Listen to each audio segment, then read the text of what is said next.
রাজনৈতিক দলের পক্ষ থেকে এবি পার্টির পক্ষ থেকে আমরা দুই তিনটা জিনিস বলেছি।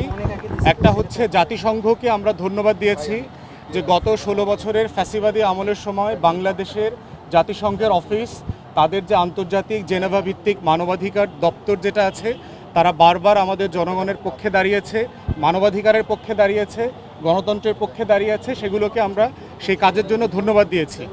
একই সাথে আমরা ধন্যবাদ দিয়েছি যে গত মাসে জাতিসংঘের মানবাধিকার দপ্তরের পক্ষ থেকে যে জুলাই আগস্ট গণহত্যার প্রতিবেদন দেওয়া হয়েছে 114 পৃষ্ঠার, সেটা প্রস্তুত করবার জন্য, এটা বাস্তবায়ন করবার জন্য কিছু সাহায্য দরকার, সেটা আমরা আমাদের পক্ষ থেকে বলেছি।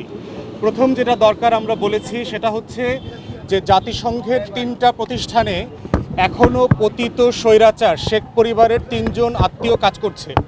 আমি জাতিসংঘের মহাসচিবকে বলেছি, জাতিসংঘ যেহেতু মানবাধিকারের বিচার চায়, ইনসাফ চায়, ইনসাফটা শুরু করতে হবে জাতিসংঘের নিজের অফিস থেকে। এবং এই 3 জনের ব্যাপারে বলেছি যে বিশ্ব স্বাস্থ্য সংস্থায় শেখ হাসিনার মেয়ে কাজ করছে, ইউএনডিপিতে মানে সুশাসনের উপদেষ্টা হিসাবে ববি কাজ করছে, রেহানার ছেলে, এবং রেহানার ছেলে ববির বউ কাজ করছে আইওমেতে, মাইগ্রেশন অর্গানাইজেশন যেটা আছে সেটা ব্যাংকক বেস, সেখানে কাজ করছে।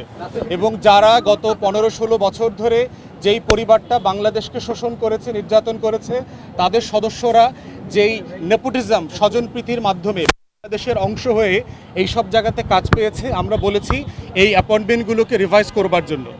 দ্বিতীয় পরামর্শ দিয়েছি সেটা হচ্ছে যে বাংলাদেশে মানবাধিকার, জাতিসংঘের মানবাধিকার কমিশনের একটা অফিস 2 থেকে 3 বছরের জন্য অস্থায়ী মেয়াদে চালু করার সুযোগ আছে কিনা। তাহলে গণহত্যার বিচার, মানবতা বিরোধী অপরাধের যে বিচারের দায় বারবার এসছে, এই বিচার প্রক্রিয়াটাকে দেখাশোনা করা, এটাকে যদি কোনো টেকনিক্যাল অ্যাসিস্ট্যান্সের প্রয়োজন আসে, আন্তর্জাতিক মান রক্ষা হচ্ছে কিনা, যেন এই বিচার প্রক্রিয়া নিয়ে ভবিষ্যতে কোনো প্রশ্ন তৈরি না হয়, তাই জাতিসংঘ যেন সেই মানটা ধরে রাখতে পারে, তাই আমরা বোধ করছি যে এরকম একটা অফিস 2-3 বছরের জন্য স্বল্প মেয়াদে প্রতিষ্ঠা করা যায় কিনা।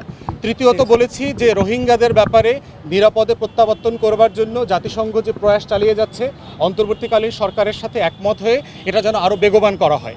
এটা হচ্ছে মোটা দাগে আমাদের ব্রিফিং ছিল। Thank you.